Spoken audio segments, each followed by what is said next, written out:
ce cliché historique, ils ont rejoui le mariage des funambules de Jean Dieuset sur la place du Capitole.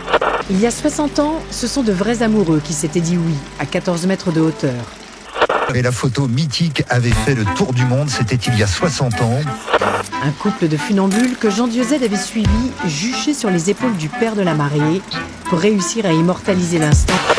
Pour le photographe, à l'origine de ce projet, il s'agit de capter la même émotion au mètre près. On ne peut pas placer tous les gens un par un, c'est pas spontané comme à l'époque, donc du coup c'est un peu compliqué. Mais après l'idée elle est là, c'est 2 funambules, des gens en dessous, les arcades de la place du Capitole derrière.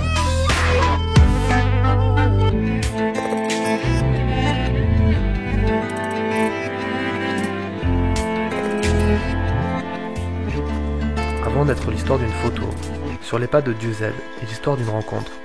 Une rencontre entre l'univers culturel de Jean Dieuset, le Diable Blanc, et un univers plus contemporain et vertigineux, celui de mes amis eyeliners, l'équipe Pyrénaline.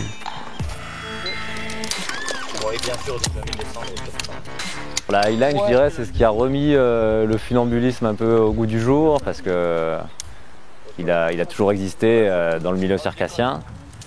Et disons que ça a été l'arrivée du funambulisme sur sangle, ça a quand même vraiment donné un coup de fraîcheur au funambulisme.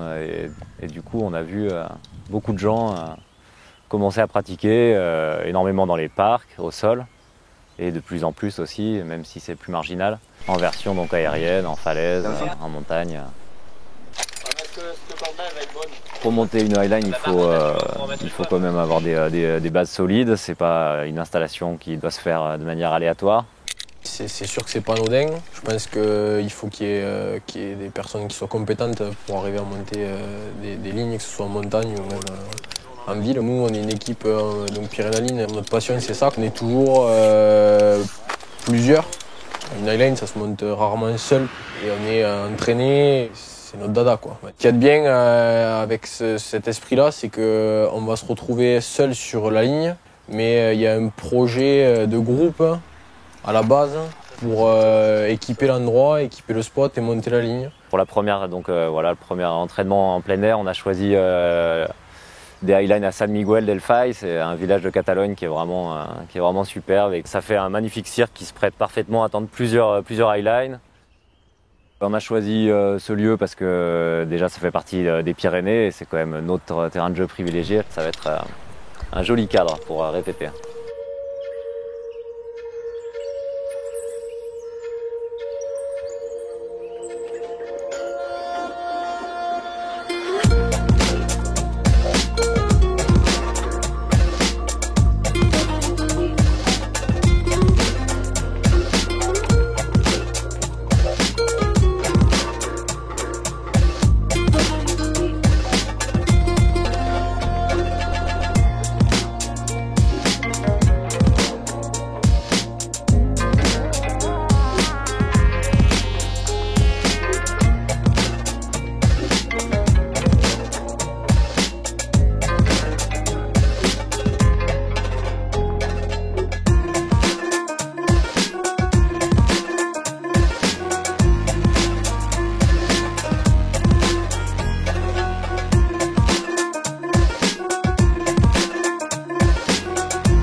Le projet, il part vraiment d'une photo, une photo qui a été prise donc par Jean Dieuset, le célèbre photographe toulousain.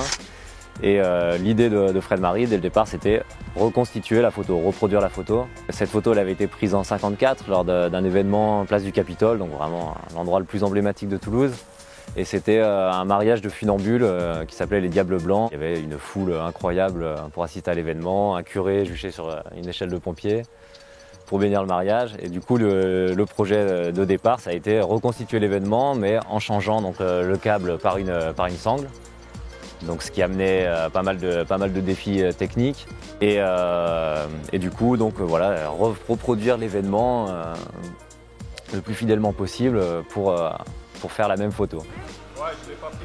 Et pour du coup rappeler, rendre hommage au photographe Dieuset, rappeler que c'est grâce à ces gens, grâce aux photographes, qu'on peut se rappeler d'événements marquants 60 ans après, quoi.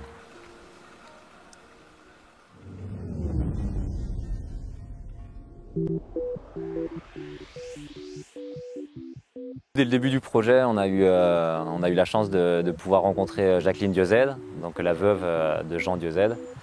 Et on l'a rencontrée dans un lieu très symbolique, leur atelier photo. Donc c'est là qui conserve toutes les archives photos. Donc il y en a entre 500 et 800 000 hein, selon les dires de Jacqueline Diozède.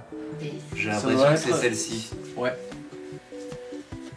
Oui, c'est la veille parce qu'il y avait eu le mariage religieux la veille au soir, vous voyez.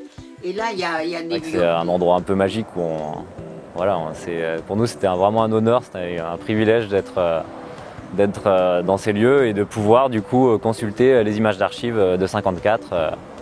Ça, c'était vraiment un très beau moment. Et du coup, on a eu droit à tous les commentaires et à toutes les photos qui n'ont pas circulé forcément dans la presse et qui nous aidaient aussi à voir la scène sur le Capitole sous tous les angles et à comprendre un peu mieux comment est-ce qu'on allait pouvoir la reproduire à l'identique. Sa grande idée, c'était, moi je n'ai pas besoin de la photographie de funambules avec le ciel au-dessus de leur tête. Ce qui m'intéresse, c'est la photo des funambules avec la foule qui les regarde à leurs pieds. Donc il faut que moi, je monte plus haut que les funambules.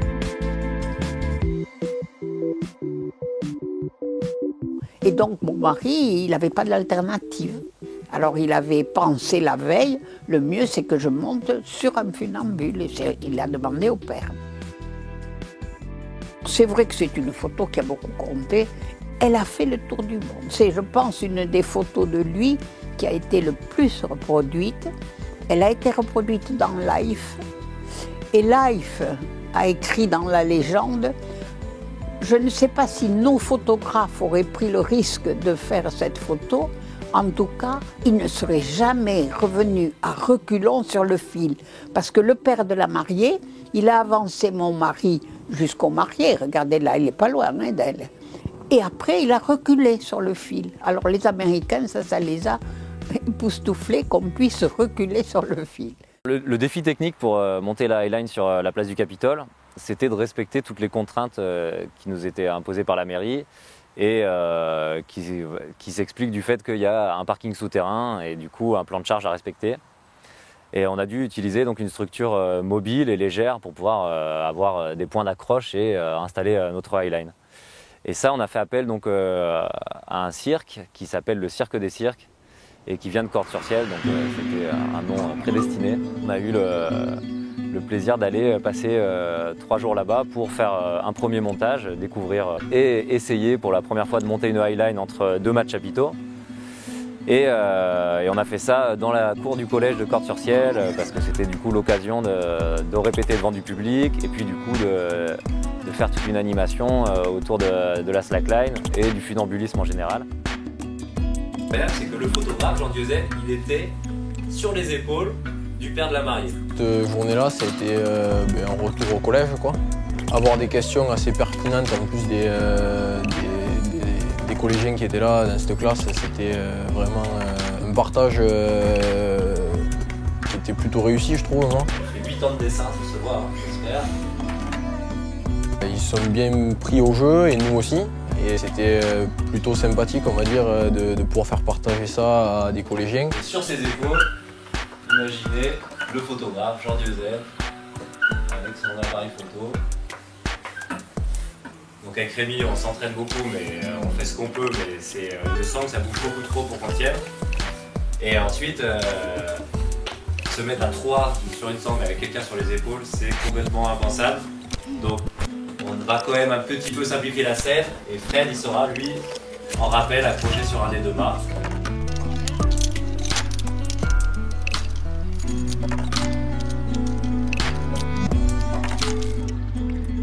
Pour cette première Highline urbaine, nous avons dû sérieusement nous entraîner. Et comme prévu, faire la photo serait la partie la plus facile du projet. Le défi étant surtout pour Polo et Rémi d'arriver à marcher à 2 sur la Highline. Arriver à marcher sur une slackline ou sur une highline, c'est pas compliqué en soi. Chacun peut y arriver avec de l'entraînement. L'équilibre, on l'a naturellement quand on apprend à marcher depuis tout petit. on se met sur nos deux pieds et là c'est notre instinct qui nous dit et là il faut arriver à tenir un équilibre pour marcher, quoi. Donc à partir de là, c'est juste du travail, n'importe qui peut arriver à le faire. À son niveau, après ça va être plus des questions de mental et de physique, peut-être un peu plus de physique. Mais sinon n'importe qui peut arriver à tenir un équilibre, même n'importe qui arrive à tenir un équilibre sur le bord d'un trottoir par exemple, quoi. Et là, la difficulté supplémentaire, c'est qu'il fallait être 2 sur la ligne, quoi. Et à 2, c'est complètement différent à gérer au niveau équilibre déjà. Il faut arriver à comprendre ce que fait l'autre, il faut arriver à essayer de gérer ses erreurs, et c'est vraiment très très difficile, quoi. Donc comme un vrai mariage, en fait, ouais, c'est un peu ça, c'est qu'il faut arriver à lier les deux, quoi.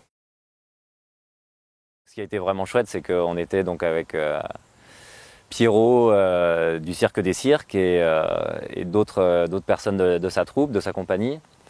Et notamment Lucia, qui est la danseuse sur corde, la fille de ferriste et de la compagnie. Et pour nous, ça c'était une super rencontre. Là, c'était vraiment voilà, la rencontre entre la montagne et les circassiens autour d'une passion commune, le funambulisme. C'est parti, on fait ça. Vous 12 hein, si vous voulez, hein. Si tu veux être dans le groupe, peu importe. Allez hop, et tous les autres, donc vous suivez Pierrot sur le câble. En plus de la highline de 30 mètres qu'on a montée sur Mad Chapiteau, donc vraiment dans la configuration la plus similaire à ce qu'on allait faire place du Capitole, on a monté aussi une sangle au sol d'initiation pour les collégiens et un câble. Et du coup, ça c'était vraiment le côté sympa de pouvoir montrer d'emblée aux collégiens de Cordes-sur-Ciel là, vraiment les deux grandes familles de funambulisme. Après, on donne un pas. On reste une jambe à l'air, en équilibre. On est bien. Ok, je suis bien. Je vais chercher les fils avec l'autre pied. Là, je suis bien et je donne un pas. Ah, la contrôle, moi je veux avoir 10.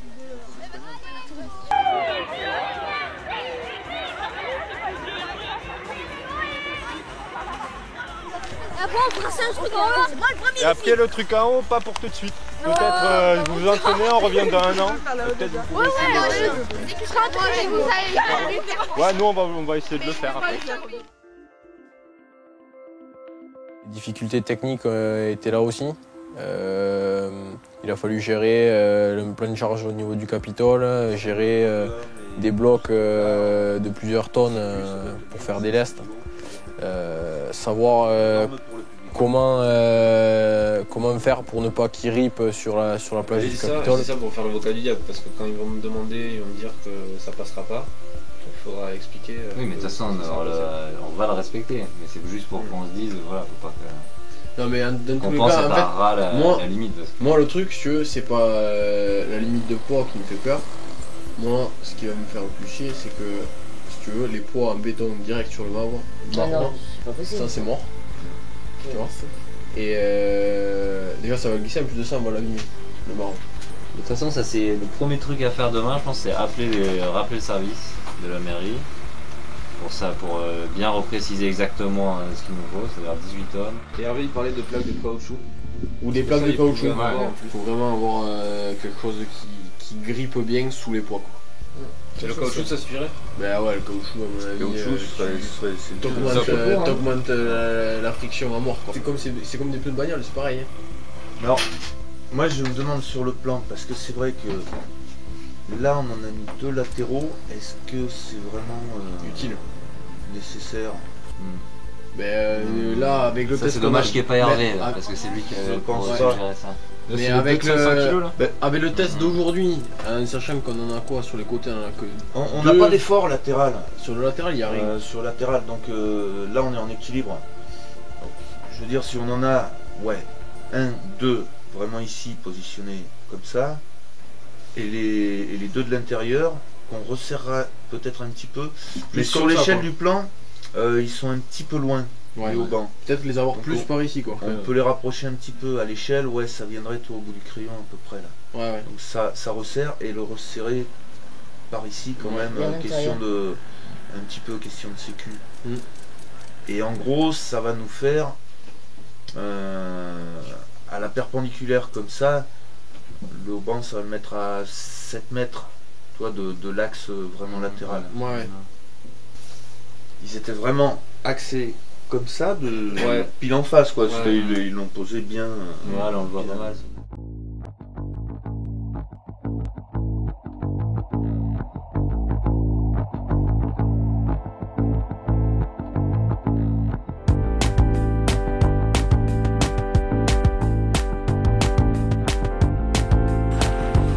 On a pu faire notre première répétition en public à l'occasion du festival Manifesto.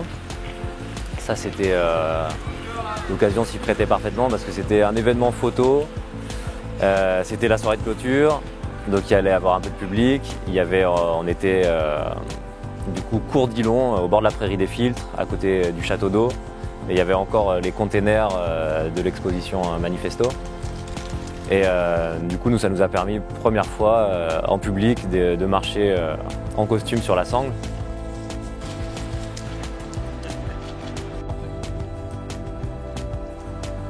Parce qu'il y a vraiment plein d'éléments qui rajoutent des difficultés auxquelles on n'est pas habitué. Marcher en public et marcher avec le déguisement qui complique vraiment tout simplement la maîtrise de son corps et de son équilibre sur la sangle. Ça nous a permis de pouvoir voir ce que ça donnait réellement à deux sur la ligne avec un minimum de public quand même. Allez, 3, 2, 1.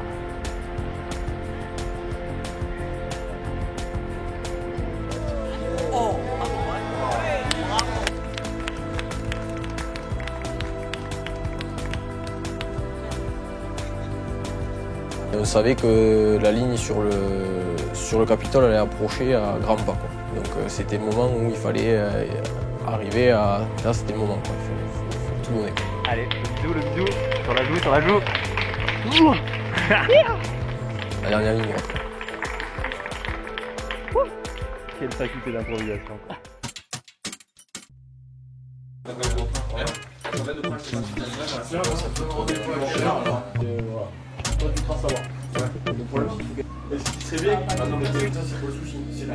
Du coup, au festival Manifesto, on a pu prendre conscience pour cette première répétition en public, qu'il allait falloir quand même mettre en scène vraiment la journée du mariage et que voilà, il fallait qu'on essaye de faire un spectacle plus que juste une séance photo.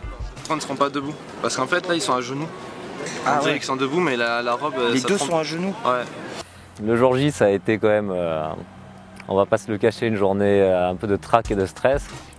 Surtout l'heure entre midi et 1 qui a été un peu l'heure de creux. Le matin, on avait fait un premier roulage et là, il fallait vraiment juste attendre que ça arrive.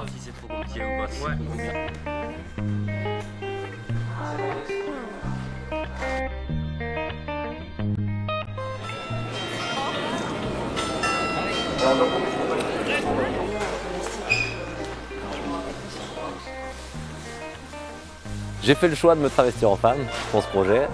J'avais envie de participer pleinement à ce projet. Et voilà, donc Pyrénaline, on est une équipe masculine pour le moment. Et du coup, plutôt que de partir en quête d'une fille pour le rôle de la mariée, je me suis proposé volontaire dès le début. On a eu de la chance de faire bosser une amie couturière qui est aussi slackeuse et eyelineuse et qui du coup a bien maîtrisé les contraintes techniques de port du harnais sous la robe de mariée évidemment, port du baudrier. Et puis avoir quand même une robe et un voile qui gênent pas la marche parce qu'on pouvait pas rajouter une troisième personne sur la ligne pour tenir le voile, c'était un peu technique. Ouais, ok, ouais. Et là par contre c'était vraiment le stress de la mise en scène avec plein d'éléments nouveaux qui sont arrivés vraiment à la dernière minute, notamment la participation du maire, comment est-ce qu'on incluait ça dans notre scénario qu'on a composé un peu aussi à la dernière minute, enfin en tout cas la dernière semaine. Beaucoup de choses à gérer, beaucoup de choses en tête, beaucoup de stress et du trac jusqu'à ce que vraiment on soit dans l'heure qui précédait le feu vert. Et là, c'était plus, on avait déjà un peu plus l'adrénaline qui arrivait, on était plus excités. Alors là, c'est le vrai bordel, tu comprends? Là, l'oppression, elle monte, on trouve de fou, tu vois.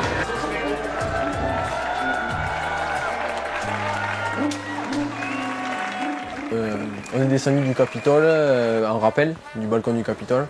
Et là on croise un vrai mariage quoi. On a dit le nôtre il sera mieux que le leur. Parce que nous on a le Capitole pour nous tout seuls en fait.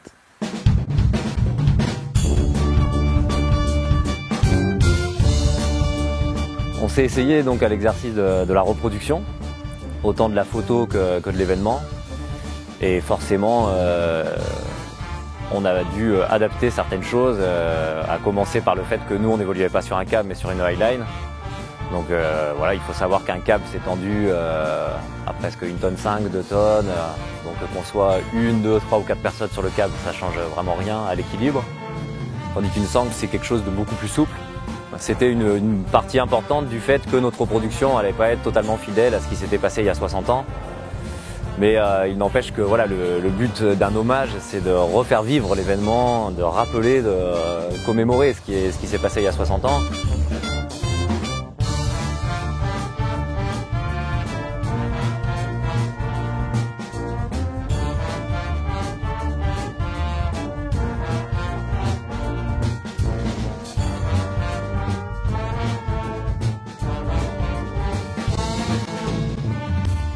Mais on a quand même essayé de jouer le jeu au maximum. On a essayé d'avoir une échelle de pompiers comme à l'époque. Finalement, malgré tous les efforts de Fred, ça n'a pas fonctionné. Mais on a quand même réussi à avoir une nacelle grâce à la mairie de Toulouse.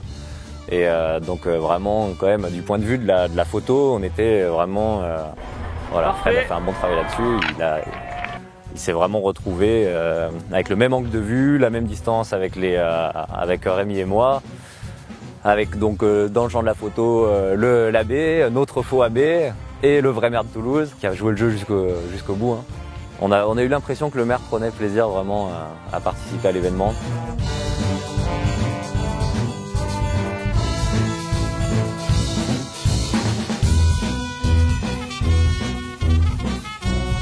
En avant-première, je peux vous l'annoncer, rendez-vous ici même dans 60 ans pour le mariage des enfants. Après un an de préparation et d'entraînement, c'est le soulagement. Nous avons réussi à reproduire un événement marquant de l'histoire de Toulouse, rendant hommage à l'exploit de Jean Dieuzzède, l'un des plus grands photographes de sa génération.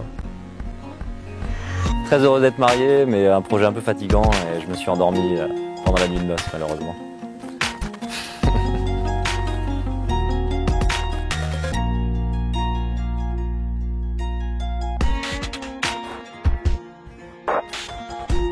Ça fait un moment qu'on y pensait, donc je pense que du coup là c'est réalisé quoi.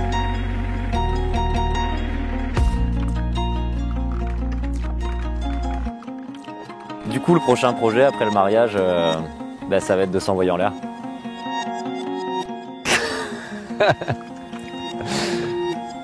3, 2, 1...